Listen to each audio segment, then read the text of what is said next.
विजयाचा आनंद आहे? नाही, विजयाचा आनंद तर आहे.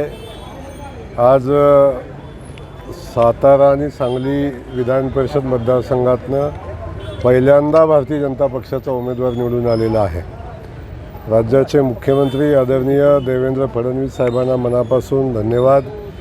आणि आज जो विजय भारतीय जनता पक्ष आणि महायुतीला मिळालेला आहे, महायुतीच्या पेक्षा आणखीन काही लोकांनी आम्हाला मदत केलेली आहे.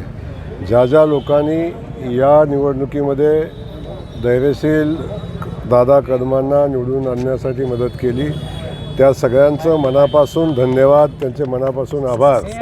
आणि आज जो विजय धैर्यशील दादासारख्या सर्वसामान्य कार्यकर्त्याला विधान परिषदेचं तिकीट देऊन जो सन्मान भारतीय जनता पक्षानं माननीय मुख्यमंत्री महोदयांनी केलेला आहे, पक्षालाही धन्यवाद आणि आदरणीय देवेंद्रजींनाही धन्यवाद.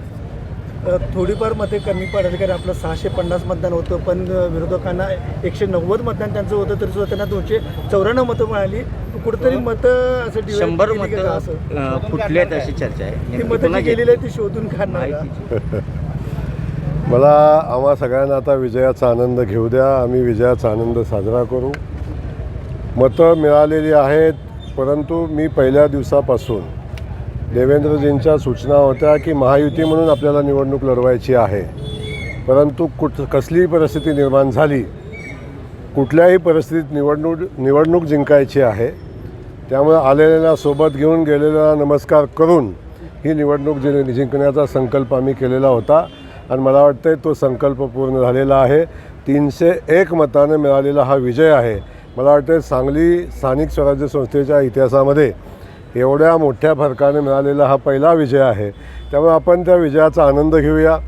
कुणी मतदान दिलं, कुणी नाही दिलं, या संदर्भात बोलण्यासाठी खूप वेळ आपल्याकडे शिल्लक आहे. तेव्हा नक्की त्याची माहिती घेऊया. आणि शेवटी एक आहे की निवडणुकीत विजय महत्त्वाचा राहतो.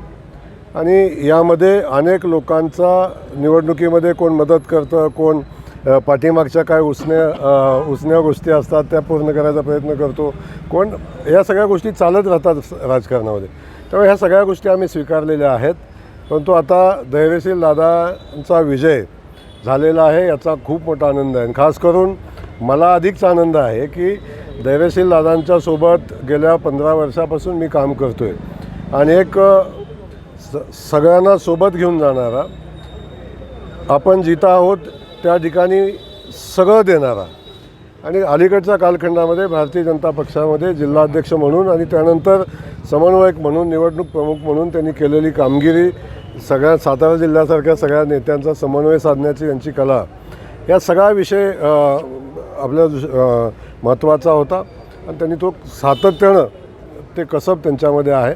आज आनंद आहे की धैर्यशील दादासारख्या सामान्य कार्यकर्त्याला येण्याची शक्यता असे रामदास कदमांनी सांगितलेलं आहे. पण संजय राऊतांनी सांगितलं की हे सगळे जे षडयंत्र आहे, भाजपचं षडयंत्र आहे, आरोप केलेला आहे तसा. आता राऊतांच्यावर मी बोलावं असं अजिबात नाही. राऊतांच्या बोलण्यानंच आजपर्यंत ज्या काही गोष्टी घडलेल्या आहेत, शिवसेना उद्धव ठाकरे गट जो आता हळूहळू अदृश्य व्हायला लागलेला आहे, त्याला कारण राऊतांचा भीम पराक्रम आहे.